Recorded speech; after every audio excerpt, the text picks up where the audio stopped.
Good morning, good morning, good morning. Good morning. It's Monday. Welcome Monday, yes. to Monday Motivation, Pendel Youth Pastors and Leaders. How are you doing, Jess? How was your weekend? Good. It was good. It was good. Good weekend. Kayaking. We went kayaking. Yeah, we took a group of friends from work and we went kayaking on the Susquehanna River. That's right. That was great. It was fun. You preached this I Sunday. preached on Sunday. Online. It's true. And now we're back here. It's Monday. That's how the weekend goes. Yeah. So today we'll get to some birthdays announcements later on. But today I wanted to share a little bit about just kind of where we are, like as a church as a whole, and what we can do moving forward. Obviously, in the last, I think, 3 weeks, we've had some big news come out, one after another. So the mask mandate, came out. That happened right before youth camp. Mm-hmm. And then what day was it? Wednesday. Wednesday, the governor of Pennsylvania announced the 25-person indoor and 50-person outdoor gatherings. So you and your church, had to make a quick decision, right? Yeah, so we did online. I candidated on Sunday, and our presbyter just encouraged us to do online so that everybody could vote because we didn't have 100% back in church. Yes. And better safe than sorry, especially when you're candidating. Especially when you're candidating.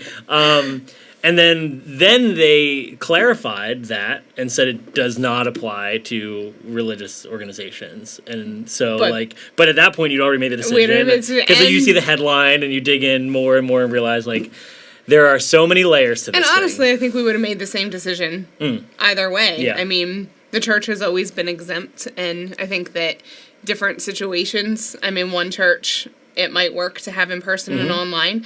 We are a smaller church. We can't do online well and in person well. Oh, so you can only do one or the other well. So we chose to do online well for that service. I don't know what it's going to look like moving forward. Yeah. But for last Sunday, that was the right choice. Because you're interim for our church right now. Yeah. So you and the board are making the calls. Making all the calls. And that is a lot of pressure. And it is. So I'm going to talk to our group today. I think I'm also going to talk to you a little bit and just kind of let's brainstorm a couple ideas. So we titled today's video The Second Wave in Social Media. And when I talk about the second wave, obviously we have people, projecting when there are going to be more spikes in cases, PAs experiencing in different areas, not everywhere, case spikes. But I'm not just talking about that second wave as far as numbers and COVID cases, any of that goes. I'm more so talking about the second wave of anxiety, the second wave of hysteria, the second wave, some call it pandemonium, the second wave of people kind of closing up a little bit more or deciding they're going to be more careful again. Maybe they got their beach trip in for the summer and now they're back to, deciding they want to take it more seriously. There's going to be, whether or not we see cases rise, just the nature of our culture that feeds on a lot of that hype, there's going to be some level of anxiety rising back up. We're going back into school season in a month, maybe a month and a half. So there's that conversation's happening. There are a lot of things kind of right now that are up in the air. A lot of schools just this week published plans of what back to school is going to look like. So it's real. The hype is probably real, or at least it's really there. The hype's really there. So I want to talk about that a little bit, and I want to talk about what you can do as a leader, as a youth pastor, to kind of utilize the tools that you have, maybe the tools that you've learned through quarantine. If you shut your services down and went online, some of those tools that you learned, now you might be opening back up. We have a lot of churches meeting back in person now. Mm-hmm. And man, my biggest encouragement is to not leave the skills that you've acquired or the minutia, the details that you've dug into and learned about and got really good at. Don't leave that stuff behind and say, okay, well, we're back in person, the doors are back open, so we don't need to do any of this anymore. Right. And so I want to dig in. I want to talk about two big things today. Number one, if you go back into hybrid or in-person situations, find ways to use social media for more than just a place to make announcements. right? We have this amazing tool that we have the ability to say something and it shows up on the phones of the people who've chosen to follow us, and sometimes with the share button, it shows up on the phones and computers of people who don't follow us. And our message can reach more than even our intended audience. And a lot of times we kind of waste that by just using our Instagram account or our Facebook page or our TikTok even to post, hey, you got to be there this Sunday.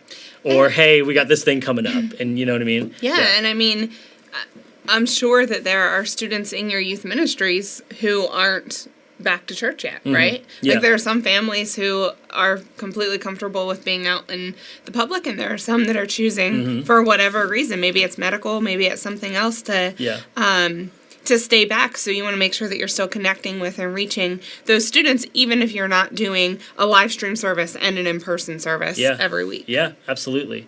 So I think in a lot of ways we've in the church used FOMO as like a marketing strategy, right? Like, hey, if you're not here, you're missing out. Right. If you don't come to this thing, you're missing out. If you don't show up at this specific time, specific place where we're providing all the answers and fun and community and life change, if you're not there for that physically, you're missing out. Which is not fair if mom's not letting me come to youth group. Yes. Yeah. Or if I can't come to youth group because I had a lung transplant and it's not safe for me to be or at youth group. we have a family member living with us Right. who is immunocompromised. Right. And Or who's our going through family's chemo. made the decision that we're all in this together, or they're going through chemotherapy or whatever. So the last thing that you want to do is that's kind of the old ways, right? Like I've done it for years with camps, retreats, convention. Like you got to be there, you got to bring friends. It's going to be amazing, and that's good outreach strategy. But in the culture that we're in right now, you could unintentionally create a divide of haves and have-nots, or a divide of students whose parents. Well, my parents are letting me go to this thing. Like my parents aren't, like they're not crazy like your parents. Like. Oh, well, my parents aren't letting me go to this thing. They're not crazy like your parents. I mean, you could seriously create some, culture. Students love to get into cliques. Don't help create and arguments. Don't help create a clique of haves and have-nots, but create healthy culture. Yeah. And so there are a couple ways you can do that. Just talking about posting more and not using social as a billboard so much. Create content specifically for your online audience. You've probably already been doing this. You've probably already been doing long form content, like a service or a Zoom call or something like that. I would assume that since March, when this all kind of started, that you've gained the ability to talk to a camera to some extent. I'm just going to make that assumption. You and maybe some of your leaders or key student volunteers have gained the ability to confidently talk right into a camera lens like it's a person.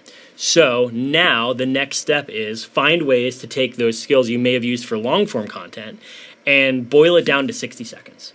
If TikTok has taught me anything, and I'm a TikTok user until they get shut down, because there's great content on TikTok. There's terrible content on TikTok, but there's great content on TikTok. If TikTok's taught me anything, it's that I can learn something new from somebody in 60 seconds or less. I've probably learned more. I was just telling our communications lead, Brandon, about this. I've learned more about design and marketing from random TikTok users who are like, here's 3 steps to blah, blah, blah, blah, blah. And then they run through it really quick. And I'm like, oh my gosh, I've learned, I'll open up a note on my phone and write it down. I've learned things. Yeah. I've learned how to do my job better from TikTok. So if you can find a way to take the message that you have, or just the thought or the snippet, think of like a Devo, not a sermon, but think of it like a Devo. Find the essence of that Devo, maybe the story that you're basing it out of, and the application that you want to end on. And it's like a muscle. You're going to have to exercise it. You're not just going to be good at it from day one, but try to find a way to boil it down to its essence and then fit it into 60 seconds. Jesus did this. He said this to the disciples. Blah, blah, blah, blah, blah, blah, blah. Here's how you can, or here's your challenge today, or whatever. Yeah. Try to find a way. You can do it. I know it sounds weird or impossible, especially in the culture that we're in of long messages and, preaching for lengthy amounts of time. But you're not trying to preach a weekly message in this sense. You're just trying to get a thought across or an idea across. Think of it like you're talking to 3 kids at a coffee shop or across pizza, and not, with a microphone on a stage where you've got to take the time to get to know them and let them get to know you. I see these kinds of posts a lot. I see a couple of our youth pastors doing these kinds of posts where they're doing these like hyper micro devos. Now, again, you're probably your first one. You won't be great at it, but think back to the first message that you preached. Like, how great of a preacher were you the first message that you preached? Not very good. Not very good. So if you would have said, well, this is how I'm going to be for the rest of my preaching, so I might as well just give up. Yeah. Like, if you would have given up right there, you wouldn't have gotten to where you are now. Sure. Same thing like, you go to the gym once and you give up. Don't give up on this. Try it out. And maybe just send it to some of your students and get them to help you navigate, this platform technology. Or coach some of your students to do it. To do it. Yeah, Joe Cali is doing a great job of this. Yeah. Joe Cali is coaching students. They're doing long-form content, but they're doing Instagram, IGTV, and he's got a Devo strategy and a schedule where students are sending in videos, and then he's posting them to the Youth Alive story. If you're not following Pendle Youth Alive on Instagram and Facebook, check him out right now. Give him a follow, and you can see what he's utilizing students across PA and Delaware to make it happen. So that's just, one idea of how to use your platform to engage students on more than a level of, are you going to be at this thing, yes or no? You know what I mean? Yeah. Like on a greater level than you go to my Instagram and it's just a billboard for the things that we've either done or are coming up. You need those posts. You need to get the word out. But if it's just that, then people stop reading, they stop engaging. If it's just text, the algorithm hates it, and you'll get, your post will get buried, and I think it's important to remember too that we recognize that this is a season. Yes. So the things that we do for this season, because I'm thinking about that, and I'm thinking, okay, so if I'm doing 60-second short snippets, am I really discipling and mentoring students? But we're not only doing that. It's not, exactly. But we're not only doing that, and it's only for a season. So that is something that can work now. Yeah. Because of the season that we're in. Yeah, and what ultimately could happen is you could create inroads for not only the students who are deciding or their parents are deciding they're not going back to church right now, but you could create inroads for students who have never engaged with your church, or students who have never engaged with a church or a youth group at all because of the power of the share button. So if you start to create some content that's really life-giving and not just announcement making, and you create some content that your students are then sharing, or you're empowering or even challenging, in your normal weekly service, hey, this is your challenge this week. Share 2 devos, or send a devo to a friend specifically. Yeah. You could be creating inroads, and then when this subsides and things change, or we kind of are in a safer space where we can open back up and do large gatherings again, with the safety and the cultural acceptance of doing that, then you might have created inroads for students who are like, I can't wait till COVID is gone because I can't wait to finally go to this church that I've never been to before. You know what I mean? It's true. Like, I've been watching this church online, or I've been connecting with this pastor, and I'm finally able to go and meet them and go and say, like, this is where I belong. Like, this is, something I've been a part of I've heard that story so many times with different churches whose reach online has affected the community even beyond their local community, and it's affected people. I mean, I've heard stories of families who've moved because they've fallen in love with a church's online presence. Now, I'm not saying that you're gonna strive for that, but I'm saying that it is a powerful tool that we have in front of us. And so the next thing, number 2 of the 2 big points today, is if you're meeting in person, if you have gone back to a traditional service, not just hangouts, but a traditional, we're going to do some worship, we're going to preach, maybe do a game, and then, and then end it, or whatever the structure of your Wednesday night or whatever day you do service looks like. If you're meeting in person, can I challenge you today to invest in the time and the team to create a great hybrid experience? And when I say hybrid experience, I mean a great in-service and a great online experience. Now, you said we can't do that yet, right? Yeah. You're trying to figure it out. So one of the biggest problems, when I look at the online stream for faith when there are people in the room is that because of the people in the room and sight lines, you have to put the camera in the back of the room, and so you're shooting over some heads, and you just feel far away. It looks bad. Yeah. You feel super, and you're watching, you feel super far away. Here's an idea, and this is a no tech idea. Maybe you just have an iPhone. Maybe that's how you were doing online. Was like literally you were doing a phone Facebook Live. That's how you're doing your online service during quarantine. Put that phone or camera or whatever you have that you can stream from, put it in the front row and get it up to eye level with yourself. So like on a tripod. On a tripod, in your case, your tripod isn't that tall. You'd probably do tripod on chairs or a small table or something. Do that. And it's going to be weird because the person who sits front and center, you just took their seat. And the person who sits right behind front and center, now there's like a thing in their way. But if you talk about it in your service, you can create a culture around it. So if you, here's an example. Worship just ended and you're going to come out and maybe do a welcome moment. You're going to get up on stage or something. Hey, well, welcome. We're so glad you're here with us. If you're in the room, you might notice this camera, phone, tripod, whatever you have, sitting right in front of everything. And it could be blocking your view, and it might be just a little like, why is that there? That's kind of weird. Well, here's why we're doing this. We want to give our online students the best seat in the house. So can we just give it up for them in the room right now? Can we give it up for our online students? So what you've just done was you've communicated to your online audience that you care greatly about them, more than just throwing a camera in the back of the room and pressing live. And you're going to talk right to them when you're preaching. And they just heard a room full of their friends clapping for them. Yeah. They might know, oh my gosh, I know these 4 or 5, my best friends are going to church and I'm not yet, but like I just heard them applauding for me. We made this a part of our nightly culture at camp. Yeah, Chance did a great job. Yeah, every time he hit the stage, he, within 5 minutes of the beginning of his message, he would say, and can we just give it up for our online audience right now? Yeah. And then he'd look right into the camera and he'd point right at it like I'm doing right now. And he'd say, if you're watching with a screen, we're so glad that you're with us. And we challenged him a little bit. And throughout the week, he was better and better and better. But at one point, he got to the point where he was saying, and if you're in the room tonight, and if you're watching online, it was natural. Yeah. So we have those those phrases, you have those phrases as a preacher that you kind of have in your back pocket. If you're in the room right now is one of them. And if you're here right now, if you're in the room right now listening, it's gonna take a little bit of exercise and a little bit of trial, but try to work in that extra phrase. If you're in the room right now or you're watching online with us and you look right at the camera and you point in the same way that you'd make eye contact with students in the front row, that makes a world of a difference for online audiences. Here's an example. If Jess and I were doing Monday Motivation today, but we were sitting like this and we were talking to each other and we never once talked to you, but we were doing a live video for you, it would be weird. It'd be really weird. And it wouldn't be nearly as engaging as us talking right to you right now. True.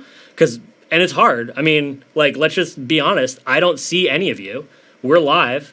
And I see a glass lens and some lights and our friend Brandon standing behind the camera. That's what I got, And so you might have an iPhone staring right back at you and a student behind the iPhone on their phone, not even paying attention. Or you might have a spouse or a family member or, one of your kids helping you out. And it could be a little weird. Or you might have a phone here and groups of students behind it. But if you can find a way to challenge yourself to keep, we've done it before. We've put Post-it notes on the bottom of the phone with an arrow that says, don't forget. I almost, at camp, I didn't have to, but I was ready to put a piece of tape on the podium that said, remember online. Yeah. I attend a campus. When we were having church physically, my wife and I attended GT's Kutztown campus. Yeah. And you can always, you can tell the difference between the people who are engaging the campus and engaging online and the people who maybe don't understand that culture and aren't as much. And it's weird. It's a really weird thing. But when I hear a room full of people cheering for the Kutztown campus, miles away at the West Lawn campus. Yeah. And I know it's on a delay and it's even though I know all of these things, I'm oh, that felt really nice. You just feel like you're I'm a part of this church. That's really cool. So those little things make a really, really, really big difference. And again, like you said earlier, you are going to have people who just aren't ready to come back. Yeah. They're just, I've heard stories of, high key volunteers in a media ministry at a church a friend is at, and they, without saying anything, blocked out on Planning Center, which meant saying, "No, I'm not going to be able to be there to serve," up until January. Yeah. And he had to call them and say, "Hey, what's up?" And they said, "Oh, we just don't feel comfortable coming back to church." Those people might not be the loudest people in your church. Those people might not be the loudest people voicing their opinions or voicing their fear, anxiety. One thing about anxiety is you're not always like super loud that you have it. You might just be like, "Oh, I don't feel comfortable doing this," and then like fade into the distance. You know what I mean? And so students might be doing that. But if you're creating a platform for them to still engage, you could be doing an incredible thing. You might not be able to do it alone. I always encourage, empower student leaders, empower volunteers. It might mean changing your programming up a little bit. If you're going to do a game in the room, you might need a person to run an online game ready to pick the phone up and say, "Well, they're doing that, we're doing this." Because we did that at camp a couple times. Yeah. We had Dave Bra, Chris McNaney, Aaron Lawrence. They were ready, and we had a little thing. I mean, it was high tech, right? But we'd tell them, "Okay, we're going to a game. You guys have to break in and do an online game for the next 10 minutes." And lining that up wasn't always easy. But it doesn't need to be that high production value, high tech. It could be as easy as that phone in the front of the room. You have another leader who's leading a different game just for online, a little scavenger hunt or something. Yeah. And if you're on a timer for your game, then they can be on a timer for their game. And you can, "Hey, I'm going to take you in another room really quick, and we're going to do it." Or you do announcements in the room, and that's a great opportunity for someone to grab the phone and walk out of the room and do announcements to online, Because maybe the announcements don't apply to them. So, one thing I want to share. I saw this over the weekend. This is an Andy Stanley quote from an interview he did with CNN. I'm going to read it. As I read it, do your best to not read into the politics of it. Okay, I want to talk about a specific part in it. So he was doing an interview. They decided not to go back in person. He said the church needs to be looking outward and not focusing only on the opinions of those already inside. Mm. So take the politics out of that. I don't know where you stand on, the whole issue or what you think of how it's being responded to or anything like that. But take the politics out and just hear that last part. We should be focusing not only on the opinions of those already inside. We should be looking outward. If you look at that not as a statement of left or right, but as a statement of mission, they're deciding that they're glad they have people in their church, but they're deciding that they need to also be seeking more people. And that means reaching people whose opinions are different than the church, than the people in the church. It's an opportunity to be missional. It's an opportunity to be missional. So creating a hybrid service or a hybrid experience allows you to do that. It allows you, "Oh, well, you're not coming because you're afraid or you're being driven by fear," is the same as like closing your door and locking it to a potential congregant.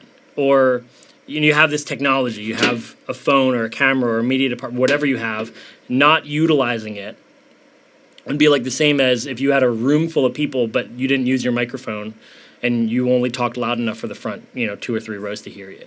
I think it's the same concept. That technology took time to implement and figure out, but it's worth it because it allows us to reach more people. It allows more people to hear the gospel. Last thing, and then we'll close out. We got some announcements and birthdays. In 1455, Gutenberg invented the printing press. And the first book that many historians agree that he printed was the Bible. And that really transformed. That was a. We don't really see the printing press as like a technological advance today, but that was a huge technological advance that allowed the gospel to be spread faster, more efficiently, and reach more people. Yeah. We now in 2020 with social, using our Instagram accounts as announcement bulletin boards, we're probably a little bit behind the rest of the world. In 1455. First book printed was a Bible. The church is leading the charge.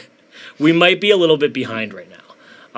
But can I use that not as a way to say boo on us, but to say can I challenge you?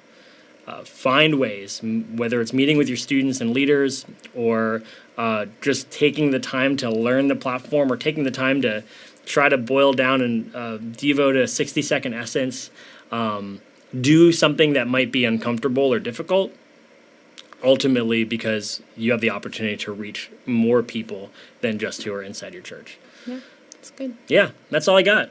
But now we got some birthdays. Birthdays this week. Who do we have? Friday, we have Adam Blasek from Erie First. Happy birthday, Adam. Happy birthday, Adam.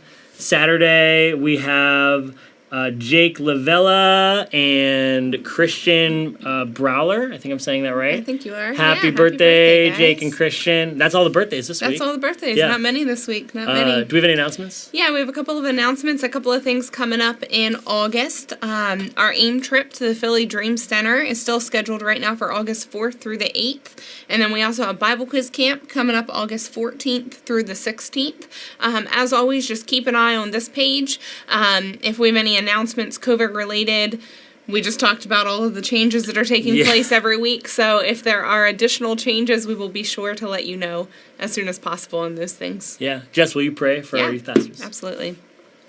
Dear Jesus, I just thank you for this great opportunity that we have to just really be creative in sharing the gospel. And I just ask that you just touch each leader right now that's watching, God. I just ask that you just give them creativity, impart creativity for their context, dear Jesus. We know that it's going to look different depending on which church we're in and what community we're serving. But we just ask that you give us just divine wisdom and divine creativity to reach our communities, God. We have always prayed that, but I feel like we have just a greater permission right now to be able to do those things. And I just thank you for that opportunity. And I ask that you help us to not just squander those things, but to just use them and steward them well so that we can reach more people for you. In your name we pray. Amen. Amen. Well, hey guys, if you have any awesome ideas, anything that you have done to, fit in any of the challenges that we gave today, drop a comment. Let's help each other out. If you have any questions, feel free, reach out, ask the questions. That's what this whole Facebook group is for, to help each other out and make each other better, not just a place for us to make announcements. So join in the conversation. If you have a best practice or something, post about it. We'd love to see it. Until then, we'll see you guys next week. See ya. Have a good week.